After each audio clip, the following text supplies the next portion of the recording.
Bonsoir à tous, soyez les bienvenus pour suivre avec nous cette nouvelle édition de votre journal de 22 heures, dont elles sont les titres de l'actualité de ce 16 décembre.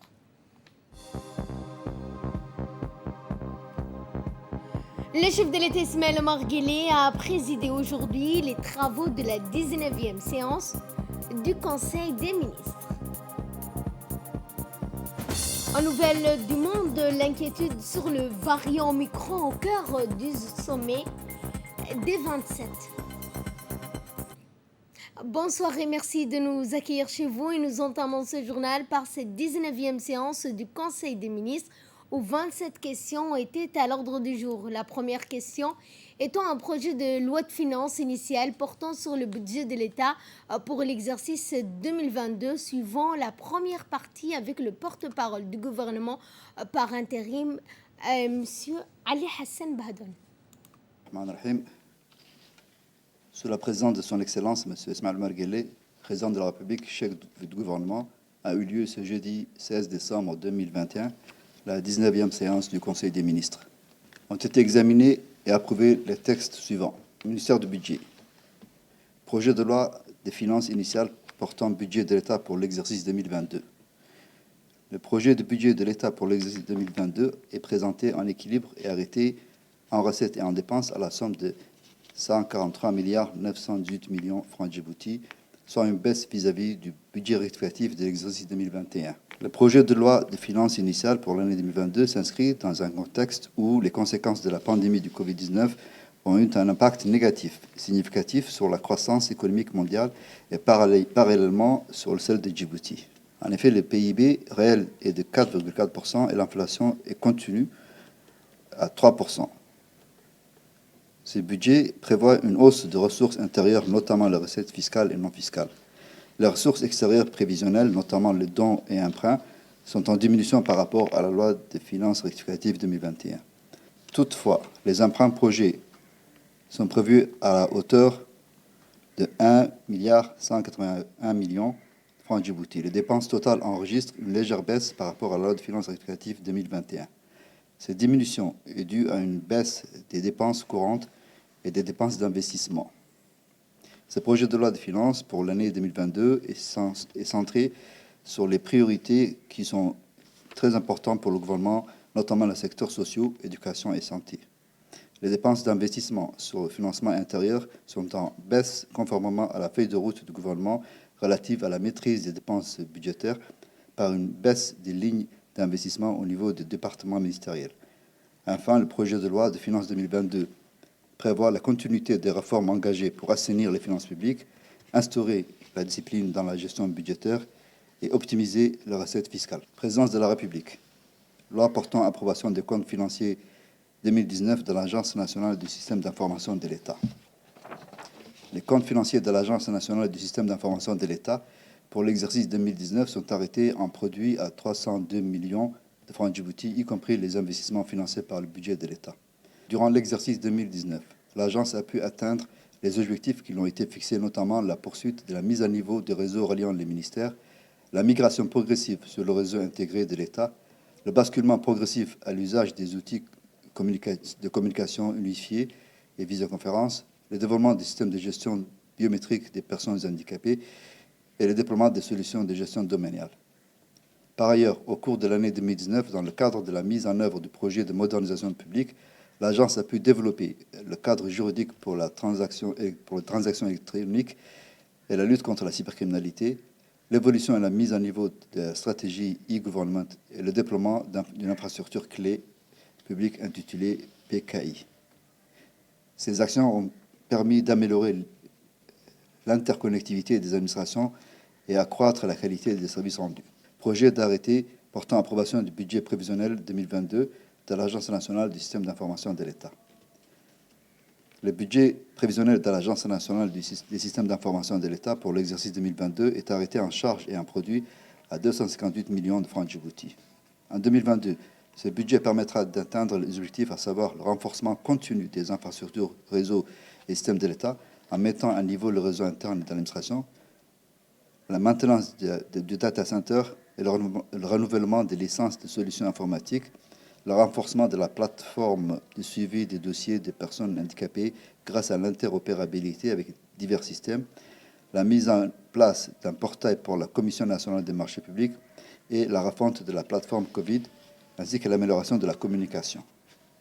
Il est programmé dans ce cadre la mise en œuvre du projet d'appui à la modernisation de l'administration avec comme activité phare la mise en œuvre des systèmes intégrés de gestion électronique des documents pour doter l'administration d'une solution optimisant la communication interne en sécurisant les informations dans les échanges de documents grâce à la signature électronique, la mise en place d'un centre de riposte et de réponse aux attaques informatiques, la mise en place d'un nouveau système de gestion des impôts et la mise en place des centres de services aux citoyens. Projet d'arrêté portant approbation du budget prévisionnel 2022 de l'Agence nationale des personnes handicapées. Le budget prévisionnel de l'Agence nationale des personnes handicapées est arrêté en recettes et en dépenses à 457 millions de francs Djibouti. Durant l'année 2021, et malgré les difficultés économiques qui ont perduré dues à la Covid, l'Agence nationale des personnes handicapées a réalisé de nombreuses activités visant à améliorer la vie quotidienne des personnes vivant avec un handicap et en particulier des interventions, des prises en charge sanitaires des personnes handicapées vulnérables, mais également le renforcement des capacités professionnelles des divers acteurs sociaux. L'agence prévoit de la poursuite des activités comme l'enregistrement biométrique des personnes handicapées dans les régions et les localités de l'intérieur. Ce projet de budget prévisionnel comprend en compte les investissements nécessaires pour la mise en œuvre d'un plan d'action de la stratégie nationale du handicap, la continuité de la digitalisation des gestions de dossiers et la planification de la fin de l'enregistrement biométrique des personnes handicapées alitées à domicile. Ces actions permettront d'améliorer la solution sociale et monétaire des personnes handicapées. Ce projet de budget prévisionnel 2022 permettra à l'agence de renforcer les droits des personnes à besoins spéciaux et de promouvoir leur participation en vue de leur intégration effective dans la société. Le ministère du Travail chargé de la formalisation et de la protection sociale. Projet de loi portant approbation des comptes financiers de l'exercice 2018 de la Caisse nationale de sécurité sociale. Les comptes financiers de la Caisse nationale de sécurité sociale pour l'exercice 2018 sont arrêtés en produit à 22 milliards de francs Djibouti et dégagent un résultat bénéficiaire de 2,5 millions de francs Djibouti. Projet de loi portant approbation des comptes financiers de l'exercice 2019 de la Caisse nationale de sécurité sociale. Les comptes financiers de la CNSS pour l'exercice 2019 sont arrêtés en produit à 27 milliards de francs Djibouti et dégagent un résultat bénéficiaire de 4,8 millions de francs Djibouti. Les résultats financiers connaissent une hausse de 94,4% par rapport à 2018, également à ceux de l'exercice précédent, grâce à la bonne conjoncture économique et meilleur recouvrement des cotisations sociales par le renforcement des activités de contrôle et de suivi des déclarations. Le budget prévisionnel pour l'exercice 2022 de la Caisse nationale de sécurité sociale est établi à plus de 31 milliards de francs Djibouti et dégage un résultat excédentaire de 3 milliards de francs Djibouti. Les recettes sur les cotisations sont en progression de 10,6% par rapport à 2021. Les autres produits s'élèvent à 1,2 milliard et proviennent du rendement financier de la participation financière de l'actionnariat de la banque de Comesa, dénommée TDB. La CNSS prévoit la poursuite de sa politique de restructuration des dépenses, du respect des principes de rigueur et d'austérité observés depuis 3 ans. Cette maîtrise des dépenses administratives et l'efficacité dans la gestion de nos ressources ont permis à la CNSS de prévoir en 2022 des charges de l'ordre de 6,7 milliards. En 2022, les investissements programmés se chiffrent à 714 millions de francs Djibouti. Projet d'arrêté portant approbation du budget prévisionnel de l'exercice 2022 de l'Agence nationale de l'emploi et de la formation et de l'insertion professionnelle. Le projet d'arrêté a pour objectif l'approbation du budget prévisionnel pour l'exercice 2022 de l'Agence nationale de l'emploi, de la formation professionnelle et de l'insertion professionnelle, qui est arrêté en produit à 651 millions de francs Djibouti. Cette institution, créée en décembre 2007, a pour mission de favoriser l'accès des jeunes aux emplois qualifiés requis par le marché, par une recherche adéquate de la formation à l'emploi et à rendre plus facile leur insertion. Ce budget 2022 tient en compte les besoins courants de l'ANFIP en matière de fonctionnement et d'investissement.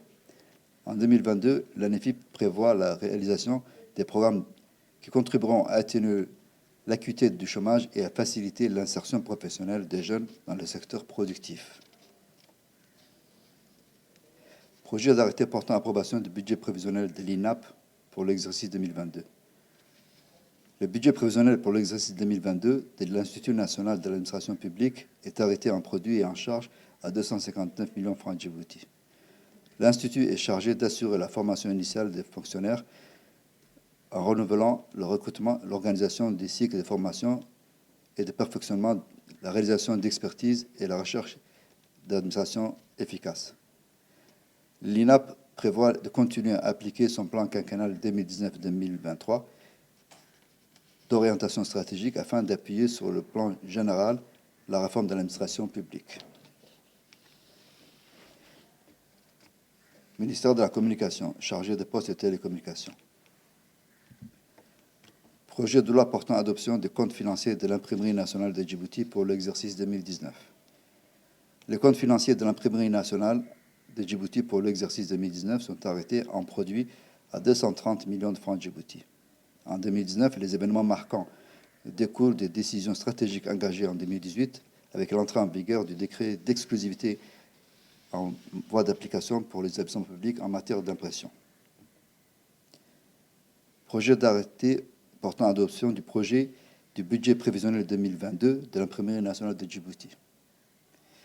Le budget prévisionnel de l'Imprimerie nationale de Djibouti pour l'exercice 2022 est arrêté en produit à 515 millions de francs Djibouti.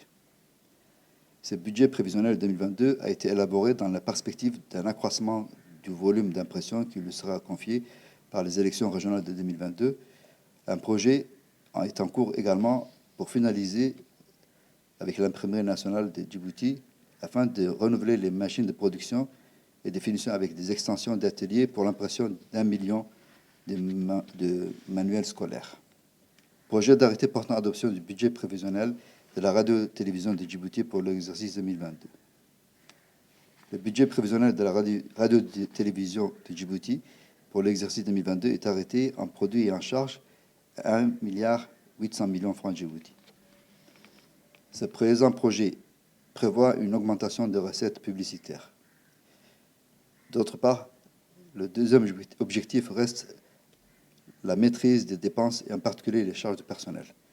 En 2022, la RTD compte mettre en œuvre un programme d'activité, à savoir l'amélioration de la qualité des programmes télévisés et radiophoniques, l'élargissement de la couverture TNT à toutes les régions de l'intérieur du pays, la création d'un centre de formation avec des partenaires de formation, la finalisation des antennes régionales et l'établissement d'une nouvelle grille de programmes TV radio.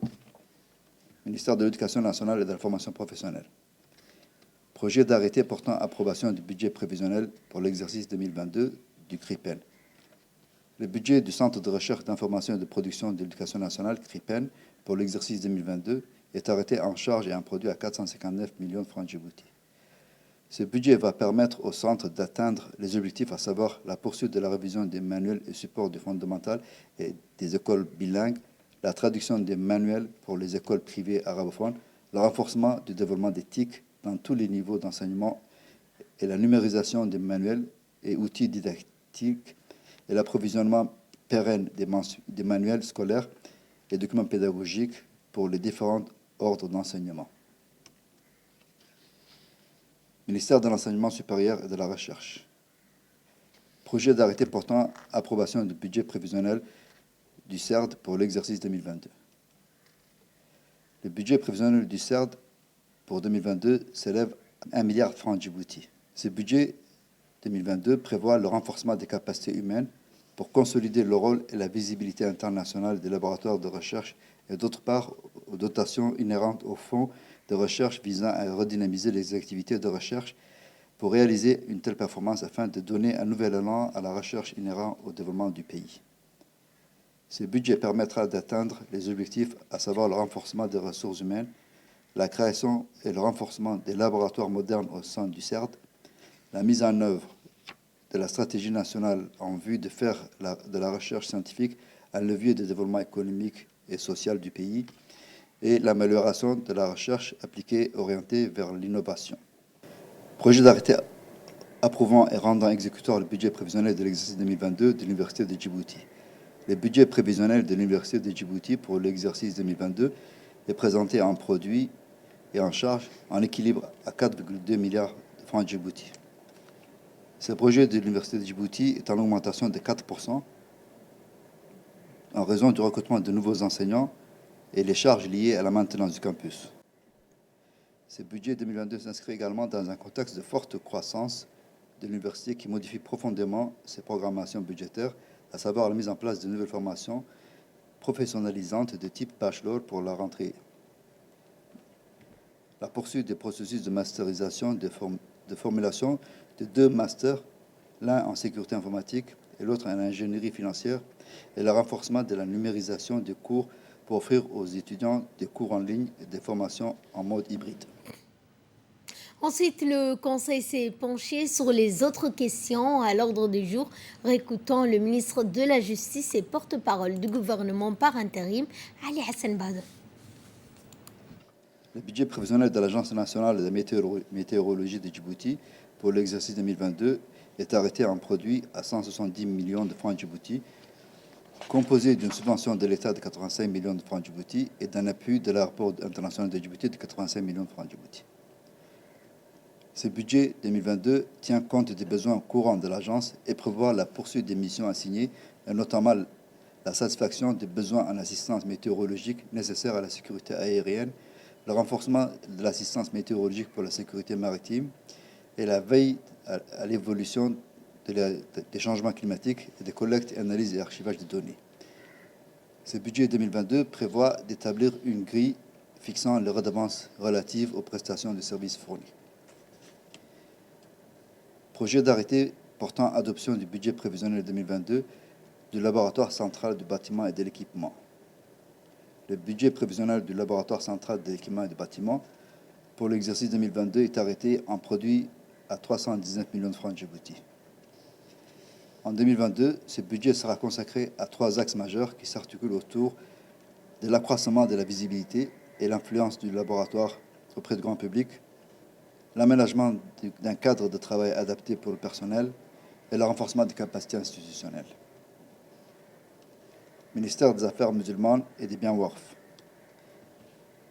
Projet d'arrêté portant approbation du budget prévisionnel de Diwan et Zakat pour l'exercice 2022.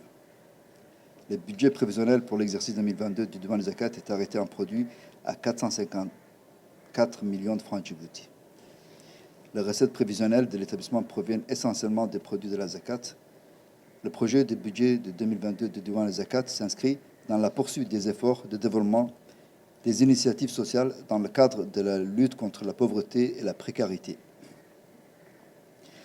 Le projet de budget permettra également de redynamiser les projets socio-éducatifs et saisonniers dont la réalisation a été largement impactée par la pandémie de Covid-19.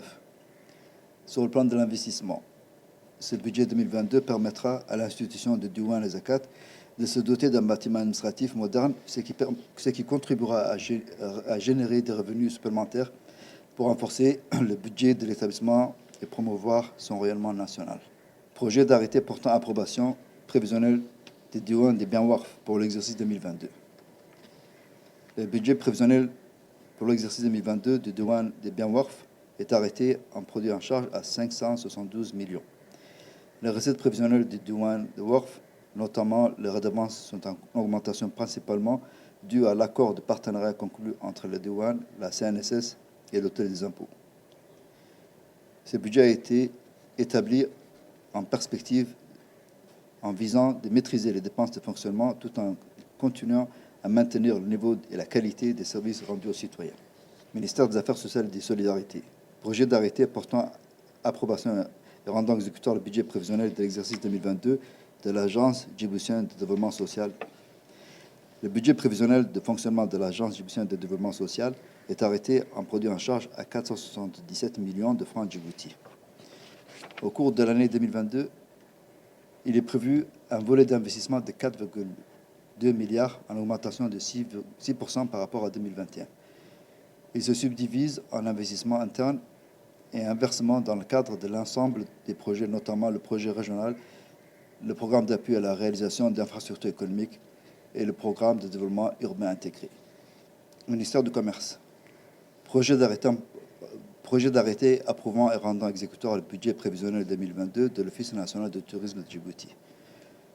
Le budget prévisionnel de l'Office national de tourisme de Djibouti pour l'exercice 2022 est présenté en produit et en charge à 210 millions de francs Djibouti. Ce budget est élaboré malgré le contexte international contraint par les effets néfastes de la crise liée à la Covid-19 qui a fortement affecté le secteur du tourisme à l'international. L'Office a prévu de s'adapter dans ce contexte en optant pour une politique de prudence axée sur la maîtrise des charges d'exploitation. En 2022, l'Office national du tourisme de Djibouti va poursuivre ses actions orientées dans le développement du secteur touristique conformément aux orientations stratégiques définies par le gouvernement, tant dans la valorisation des sites touristiques que dans la concrétisation des projets générateurs de revenus d'emploi. Projet d'arrêté portant approbation du budget de l'Office djiboutien de la propriété industrielle et commerciale pour l'exercice 2022. Le budget prévisionnel 2022 de l'Office djiboutien de la propriété industrielle et commerciale, l'ODPIC, est arrêté en produit et en charge à 312 millions de francs Djibouti.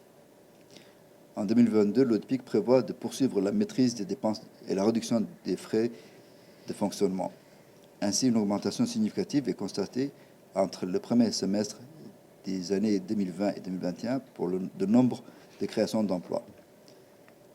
En outre, les demandes d'immatriculation en provenance des arrondissements représentent plus de la moitié sur le nombre total recensé, et en particulier les personnes physiques ayant acquis la qualité de commerçant. Ministère de la Jeunesse et de la Culture. Projet d'arrêté portant approbation du budget prévisionnel de l'Office djiboutien des droits d'auteur et droits voisins. Le budget prévisionnel de l'Office djiboutien des droits d'auteur et des droits voisins pour l'exercice 2022 est présenté en produit à 122 705 000 francs Djibouti. Ce budget tient compte des besoins courants de l'Office en matière de fonctionnement. Cette entité a pour mission de gérer et administrer les droits relatifs aux droits d'auteur, droits voisins et à la protection des expressions du patrimoine culturel traditionnel. Ministère de la Justice et des Affaires pénitentiaires chargé des droits de l'homme. Projet de décret portant affectation et nomination des magistrats. Les magistrats suivants sont nommés dans les juridictions suivantes. La Cour d'appel de Balbala. Madame Deggan Youssef Ibrahim, conseillère à la Cour d'appel de Balbala, est nommée première présidente par intérim de la Cour d'appel de Balbala. Madame Mouna Al-Hassan, conseillère intérimaire à la Cour d'appel de Djibouti, est nommée substitut du procureur général de la République de Djibouti. Tribunal administratif de Djibouti. M. Abdullah Ousmane Ibrahim, juge d'instruction auprès du tribunal de première instance, est nommé président du tribunal administratif de Djibouti. Madame Nem Ahmed Rirash, conseillère intérimaire à la Cour d'appel de Djibouti, est nommée cumulativement à cette fonction conseillère auprès du tribunal administratif. Cabinet d'instruction. Madame Khadira Mohamed Idriss, juge au tribunal de première instance de Djibouti, est nommée juge d'instruction auprès du tribunal de première instance de Djibouti. Tribunal de première instance de Djibouti, M. Omar Saïd Ahmed Mohamed, juge au tribunal de première instance de Djibouti, est nommé président du tribunal de première instance de Djibouti à la place de Mme Nim'a Mahmoud Nour, nommée à la Cour suprême. Tribunal de première instance de Djibouti, M. Omar Saïd Mohamed, juge au tribunal de première instance de Djibouti, est nommé président du tribunal de première instance de Djibouti en remplacement de Mme Nim'a Mahmoud Nour, nommée à la Cour suprême. Tribunal de première instance de Balbala. M. Mahdi Youssef Omar, conseiller technique du ministère de la Justice, est nommé président du tribunal de première instance de Balbala. M. Mokhtar Mahmoud Abdullahi, substitut du procureur général de la République de Djibouti, est nommé procureur de la République auprès du tribunal de première instance de Balbala. Tribunal de première instance de Dikhil. M. Abdallah Hamad Ahmed, juge du tribunal de première instance de Djibouti, est nommé président du tribunal de première instance de Dikhil. M. Hassan Mohamed Hassan, substitut du procureur de la République, est nommé procureur de la République à Dikhil. Tribunal de première instance d'Obok. M. Essam Khalid Abdallah, juge au tribunal de première instance de Djibouti et nommé président du tribunal de première instance d'Obok. M. Mehdi Abdi Raghi, substitut du procureur de la République, est nommé procureur de la République d'Obok. Tribunal du statut de personnel de Belbela. M. Mahmoud Abdul Qadir Hamza, juge au tribunal du statut du personnel de Djibouti, est nommé président du tribunal du statut personnel de Belbela. Tribunal du statut de personnel de Dikil. C'est Abdullahi Awale Arab, substitut du procureur général de la République de Djibouti, est nommé président du tribunal du statut personnel de Dikil. Tribunal du statut du personnel d'Obok. M. Elmer Rob Ateye, juge au tribunal du statut du personnel de Djibouti, est nommé président du statut du tribunal du personnel d'Obok. Sont également nommés Mme Nema Mahmoud Nour, présidente du tribunal de première instance de Djibouti, est nommée conseillère à la Cour suprême de Djibouti. Mme Moumena Olaf Orbis, substitut du procureur de la République auprès du tribunal de statut de personnel de Djibouti, est nommé substitut du procureur général près de la Cour suprême. M. Ali Mohamed, président du tribunal administratif de Djibouti, est nommé substitut du procureur général. M. Fathi Ahmed Hussein, conseiller à la Cour d'appel, est nommé conseiller à la Cour suprême. M. Mohamed Yaroub Adan, conseiller au tribunal administratif, est nommé conseiller à la Cour d'appel de Djibouti. Mme Fatouma Zahra Saïd Ismail, magistrat en détachement, est nommée conseillère à la Cour d'appel de Djibouti. Shema Amir Nasser, juge au tribunal de statut de personnel de Djibouti, est nommé substitut du procureur de la République placé auprès du tribunal de statut de personnel de Djibouti. Est intégré dans le corps de la magistrature M. Jama Suleiman Aboubakar, administrateur civil, deuxième classe, 5e échelon, qui est nommé en qualité de magistrat à deuxième grade, 5e échelon, à la Cour des comptes. Ministère du Travail chargé de la formalisation et de la protection sociale. Projet de décret portant nomination. Sont nommés M. Djibah Frimans Benoît, conseiller principal du ministre des Affaires sociales et de la Solidarité. Mme Amena Ahmed Warsama, secrétaire général par intérim. Mme Filsen Haroun Moumen, directrice administrative et financière par intérim. Ali Mohamed Abdallah, directeur de la coopération internationale par intérim. Mohamed Awale Miguel, directeur des affaires sociales par intérim. Mme Ifrah Ali Ahmed, anciennement secrétaire général, est nommée conseillère technique du ministre de l'Intérieur. Projet de décret portant nomination d'un directeur exécutif. M. Hassan Moussa Yassine est nommé directeur exécutif par intérim à la Banque centrale de Djibouti. En fin de séance, les ministres de l'enseignement supérieur et de la recherche a fait une communication relative à la rentrée universitaire de l'année 2021 et précisé que cette rentrée universitaire a accueilli 4516 contre 4107 élèves étudiants l'année dernière. On observe une augmentation importante des bacheliers des séries francophones et plus particulièrement des séries EG et SG qui représentent 67% des bacheliers francophones inscrits à l'Université de Djibouti. D'autre part, les diplômés sont de 1692 contre 545 en licence appliquée. Il précise que les enseignants et personnels représentent un effectif de 578 personnes. En perspective, dans le domaine de recherche, l'Université de Djibouti a élaboré un plan stratégique qui prévoit la création de 4 centres, à savoir un centre de recherche en logistique et transport, un centre de recherche en énergie et environnement, un centre de recherche en mathématiques et numérique et un centre de recherche en sciences humaines, langues et littérature. Il est prévu aussi l'élargissement de l'offre de formation, le renforcement des langues avec des méthodes innovantes et l'insertion professionnelle. Le ministre du Travail a fait une communication sur le pacte de confiance nationale pour l'emploi et indique que ce projet de promotion de l'emploi se fonde sur le dynamisme de transformation du ministère du Travail engagé conformément à ses nouvelles attributions sur la formalisation et la protection sociale des travailleurs indépendants dans le secteur informel. Ce pacte de confiance nationale pour l'emploi traduit le plan stratégique triennal du département du travail chargé de la période 2020-2024 de la mesure de formaliser des solutions inclusives et durables du secteur de l'emploi.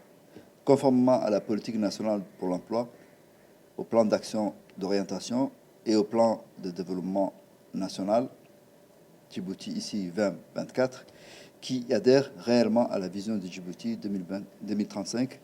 Le pacte de confiance nationale pour l'emploi revêt un dispositif de coordination du secteur de l'emploi entre les parties prenantes et partenaires au développement. En effet, il a rappelé et mis en exergue le respect des principes fondamentaux au travail, la promotion de la paix sociale à travers le dialogue social pour un véritable développement durable. D'autre part, il a affirmé que ce pacte propose un ensemble de mesures pragmatiques et des mécanismes qui doivent être mis en œuvre afin d'accroître les efforts du gouvernement appuyés par les partenaires bilatéraux et multilatéraux pour juguler le chômage, le sous-emploi, la précarité et la pauvreté. Enfin, il a souligné que le pacte de confiance nationale pour l'emploi est proposé afin que l'emploi soit résolument une priorité des priorités nationales de développement. Enfin, le ministre de l'Éducation nationale et de la formation professionnelle a fait un compte-rendu sur sa visite de travail qu'il a effectuée à Genève du 29 novembre au 4 décembre 2021 et je vous remercie. Dans le reste de l'actualité, le président de la République, Ismaël Omar Guelleh, a offert hier soir au Palais de la République un dîner officiel en l'honneur des intellectuels somaliens réunis ces jours-ci dans notre capitale et ce en marge du forum des principaux concernés ont pris part à ces 3 jours de dîner au cours au Palais du Peuple, comme à l'accoutumée, ces retrouvailles conviviales illustraient le soutien de la République de Djibouti aux voisins somaliens dans sa quête légitime à renouer avec une stabilité durable.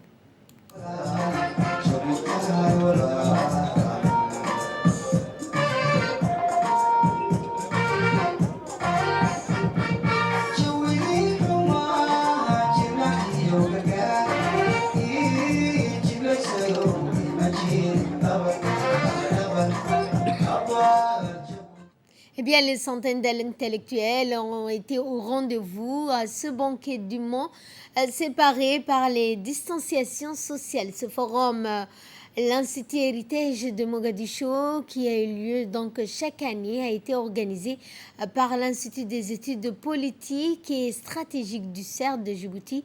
Il constitue entre autres une plateforme de concertation, d'échange dans la recherche de solutions pérennes aux problématiques touchant de près les communautés somaliennes, notamment ceux de la région. Sa matrice principale repose sur l'identification de procédés permettant aux populations somaliennes de vivre en harmonie dans la paix, la stabilité entre elles et d'une part et avec les autres communautés d'autre part. Son originalité réside également dans l'engagement de débats de fond autour d'idées novatrices et de la mise à disposition d'expertise est nécessaire en vue de l'exploitation efficiente des ressources disponibles et la création de nouvelles richesses. À terme, l'atteinte de l'objectif est l'éradication des facteurs à l'origine de conflits, lesquels sont souvent le prolongement des difficultés économiques et financières auxquelles sont confrontées les populations de cette région.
Et le Premier ministre somalien, Mohamed Hussein Roble, invité de marque du dîner offert par le président de la République, a quant à lui fait une brève déclaration. Nous l'écoutons.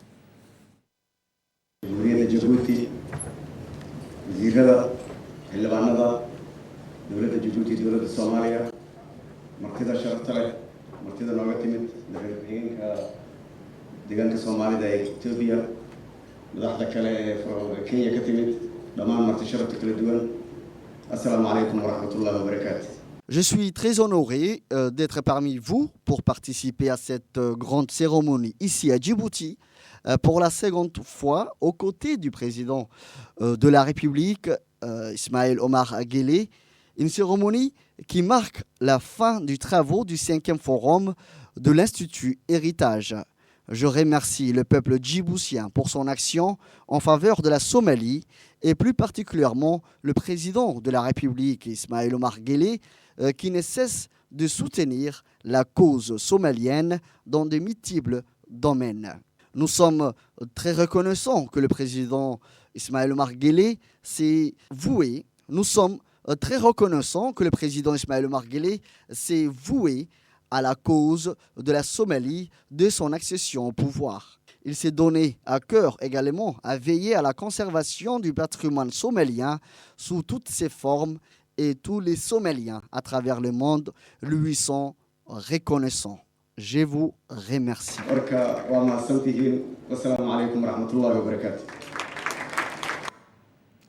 Ensuite, le chef de l'État Ismaël Omar Guelleh a pris la parole, tout d'abord pour souhaiter la bienvenue à ses convives. Ensuite, l'intervention du chef de l'État.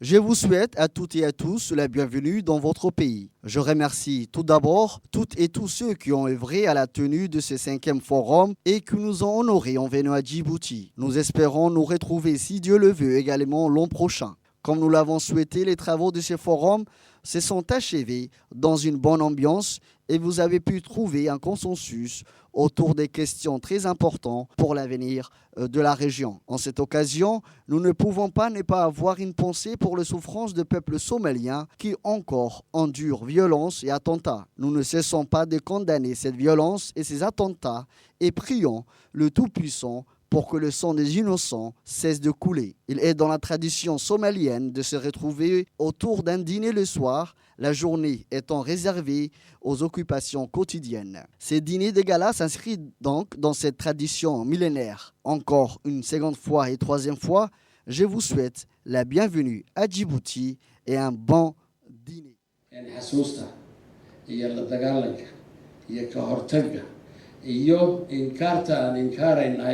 inay wax noo tarto ayaan rajaynaynaa habeen wanaagsan. Assalaamu calaykum waraxmatullah.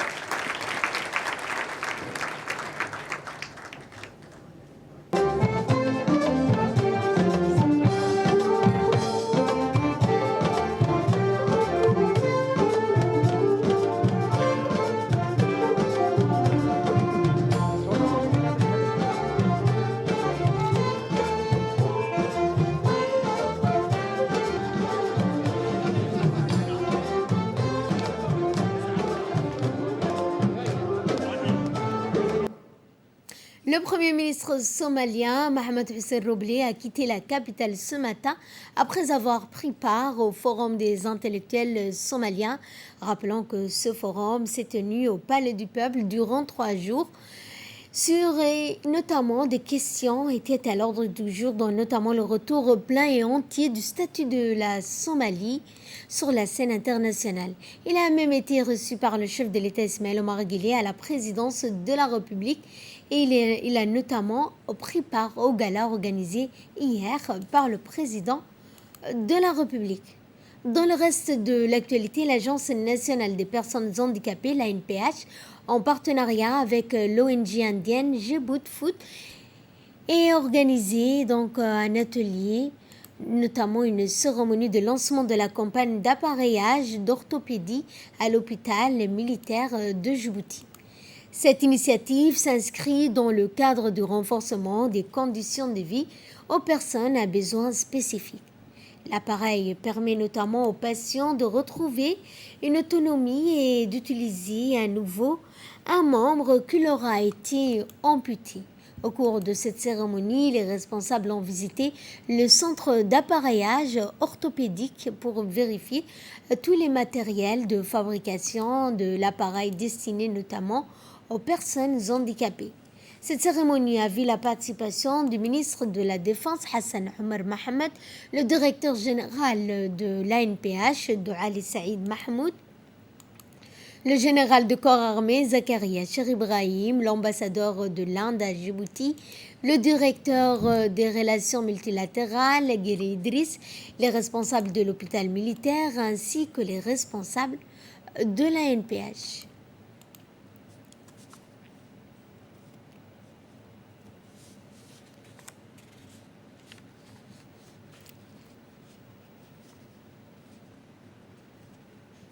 Suivant cette fois le mot du ministre de la Défense Hassan Omar Mohamed. Moi, un grand plaisir de dire un mot à cette occasion noble qui concerne encore une fois les handicapés de la République de Djibouti, dont j'ai l'honneur de faire partie. Le président de la République s'est penché beaucoup.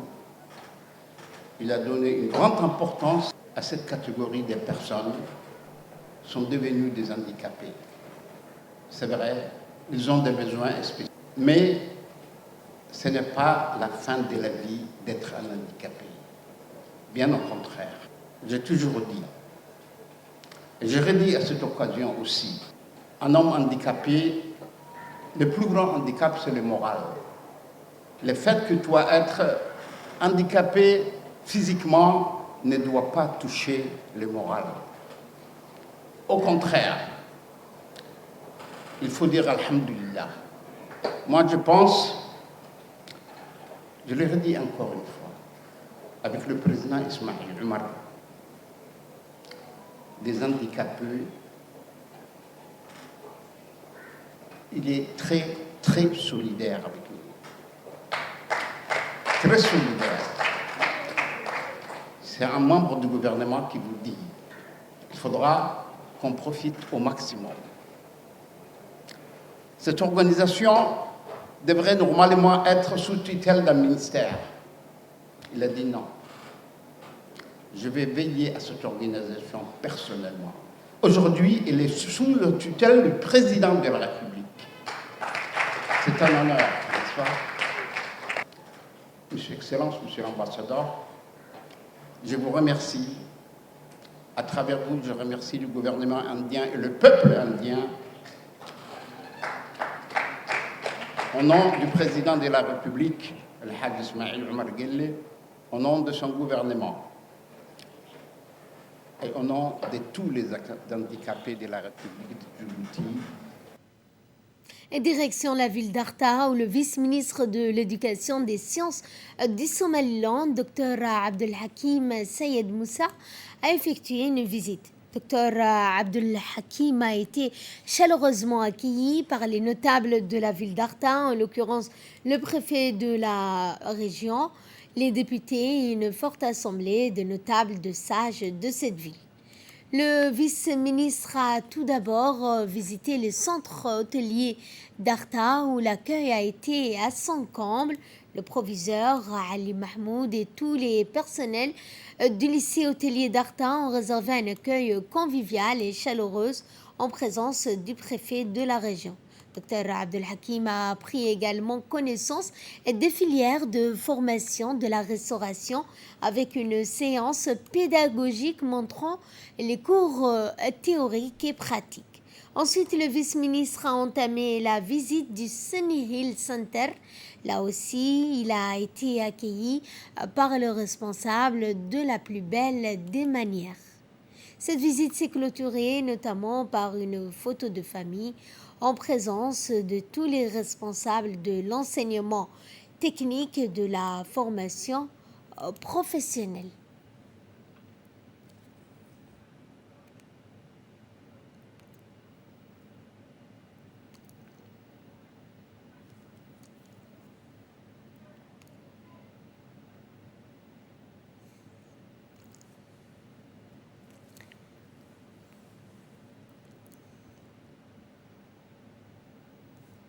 Le procureur général Jamal Suleiman a présidé hier une cérémonie conjointe de clôture des stages internationaux de directeurs d'enquête et de techniciens en identification.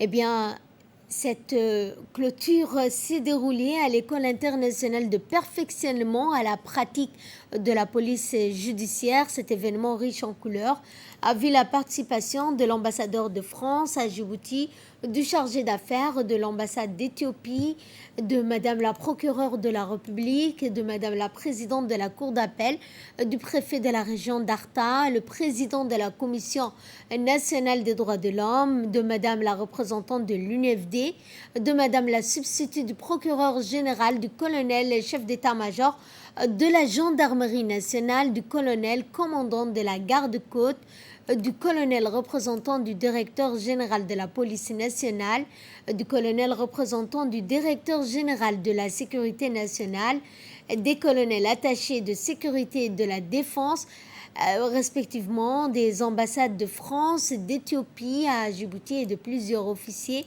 de la gendarmerie, de la police, des gardes-côtes.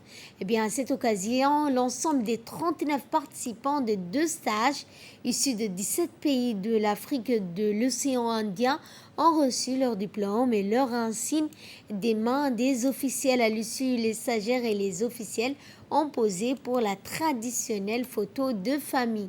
Ensuite, le chef d'état-major de la gendarmerie nationale a invité à la salle d'honneur du centre de conférence où il s'est entretenu avec eux. Le colonel Zakaria Hassanadeh n'a pas manqué de féliciter les stagiaires pour leurs excellents résultats et on a profité pour remettre à chacun d'entre eux un présent avant de passer au déjeuner offert en leur honneur.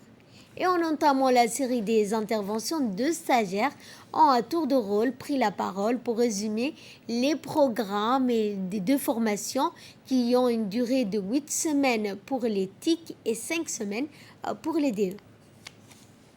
C'est avec un grand honneur, en ma qualité de président de promotion, qu'il me revient au nom et devant tous de prendre la parole en ce jour particulier de clôture de stage de la 4e promotion de directeur d'enquête, qui a été conjointement organisé par le pays hôte, la République de Djibouti et la coopération française. En effet, les cadres de police et de gendarmerie d'horizons divers, issus précisément de 12 pays africains et de l'océan Indien, ont pu bénéficier de cette formation qui s'inscrit aussi dans le cadre de renforcement de leurs capacités en matière de police judiciaire, notamment au sujet de la direction des enquêtes complexes.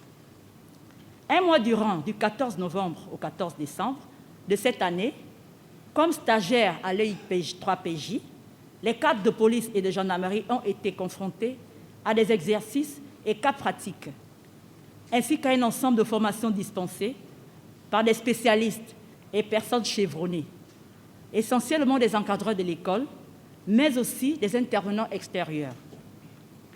L'acquisition de ce savoir s'avère d'une grande utilité, d'abord par la diversité référentielle des techniques, des pratiques et des données enrichissantes dont elle regorge, et d'autre part, que toutes les connaissances sont d'une importance capitale au regard de la dimension que revêt le rôle qui nous incombe dans l'exercice de nos fonctions. Je souhaite à tous les stagiaires un bon retour au pays de leurs familles respectives et vous remercie pour ces moments chaleureux et inoubliables. Avec un insigne honneur que je prends la parole en mon nom propre et en celui de l'ensemble de la 5e de la promotion TIC de l'École internationale de perfectionnement à la pratique de la police judiciaire en ce jour solennel commémorant la clôture de notre stage. Cette formation de haute qualification nous a permis d'approfondir nos connaissances dans le domaine de la criminalistique, comprises comme l'ensemble des moyens techniques et scientifiques mis en œuvre par les services d'application de la loi pour la recherche et l'exploitation des traces et indices nécessaires à la manifestation de la vérité. À cet effet, plusieurs notions théoriques ont été abordées par les formateurs et des éminents intervenants extérieurs.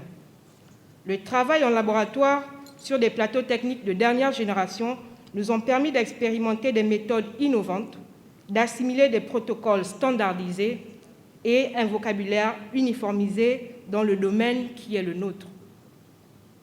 Il est à noter les techniques de formation novatrices mises en place par l'EI3PJ visant à rassembler sur des exercices d'envergure les différents auteurs intervenant au cours d'une enquête judiciaire réelle. Nous le savons à présent, le TIC n'insinue rien, il ne déduit pas, il constate et restitue des données scientifiques recueillies. Nous pouvons dire aujourd'hui avec fierté que nous sommes désormais aptes à apporter une démarche scientifique aux magistrats afin d'apporter des éléments de culpabilité ou d'innocence incontestable auprès des tribunaux. Je vous remercie. Ensuite, le commandant de l'école, à savoir le lieutenant-colonel Hussein Mohamed Khayat, a lui aussi tenu une allocution dans laquelle il a mis en exergue l'intensité des deux formations et l'assiduité dont ont fait preuve les stagiaires. Quant à l'ambassadeur de France, Arnaud Guillois, il a félicité les 39 lauréats et leur a souhaité bon retour dans leurs pays respectifs. Nous les écoutons.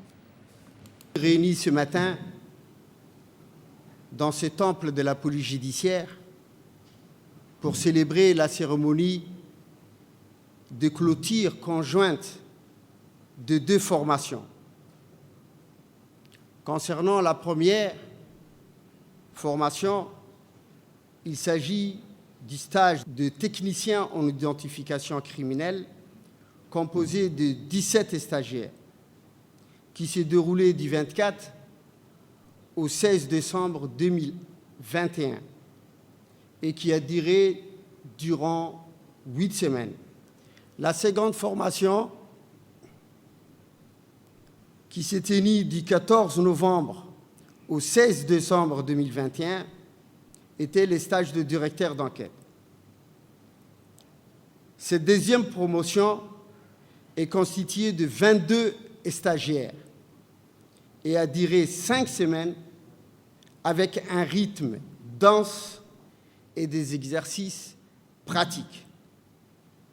Chers stagiaires, à partir de maintenant, vous êtes désormais des professionnels de la sécurité et en particulier de la police judiciaire et de la police technique et scientifique, capables de répondre aux attentes des institutions judiciaires et aux sollicitations de la population.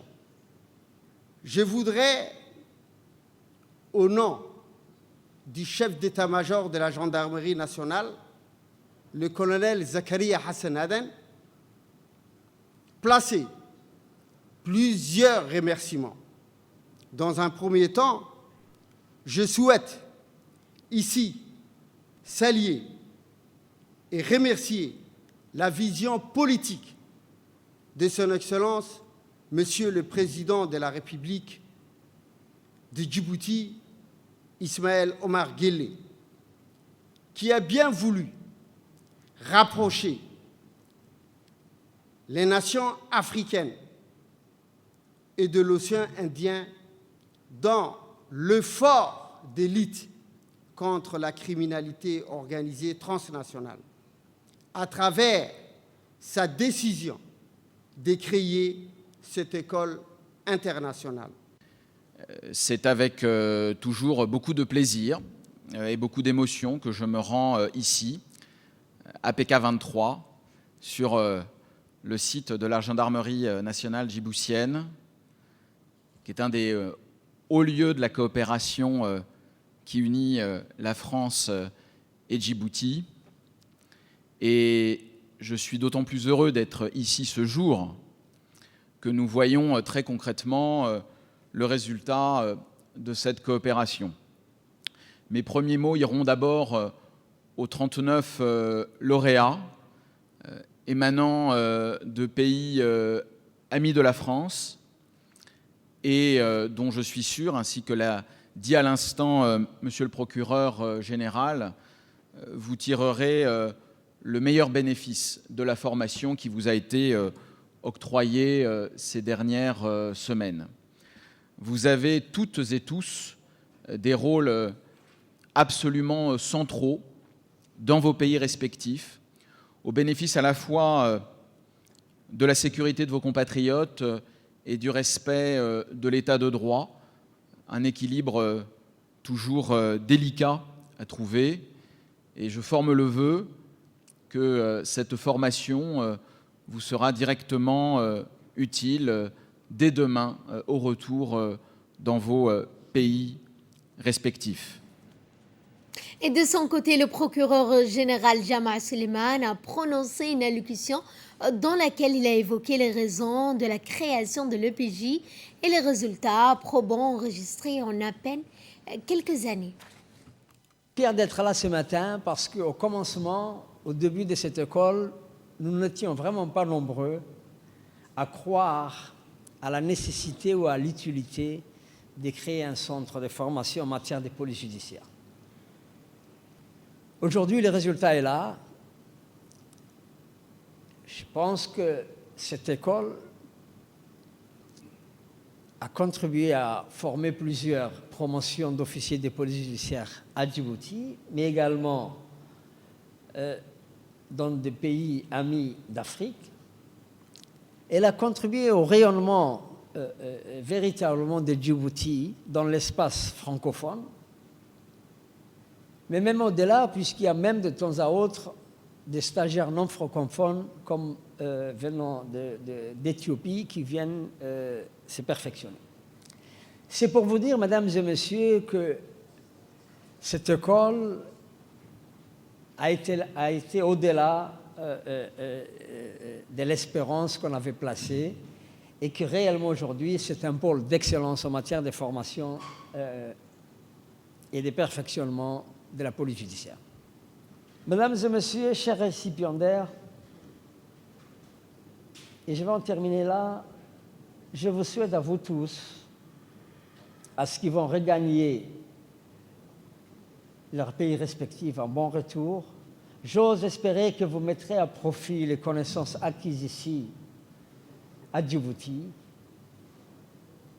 J'ose espérer que vous contribuerez à faire respecter non seulement le principe d'égalité des citoyens devant la loi, mais à faire respecter et à faire reculer la criminalité, à rendre plus sûres les communautés respectives, à rendre effectif l'état des droits et à contribuer à la stabilité de nos pays respectifs. Et de là, nous passons à ce qui fait la une de l'actualité internationale et notamment l'inquiétude sur le variant Omicron au cœur du sommet des 27. Face à la flambée du Covid-19, à la propagation du variant Omicron, les 27 pays de l'Union européenne notamment se sont réunis aujourd'hui en tentant notamment de coordonner l'approche des fêtes de fin d'année. Les dirigeants devraient notamment souligner l'importance d'étendre davantage la vaccination. Autre sujet au cours de ce sommet, la menace d'un nouveau conflit entre Moscou et Kiev, la crise de l'énergie et l'afflux des migrants aux frontières de plusieurs pays européens. Fin de ce journal, merci de votre fidélité, merci également à la régie. Excellent week-end à toutes et à tous.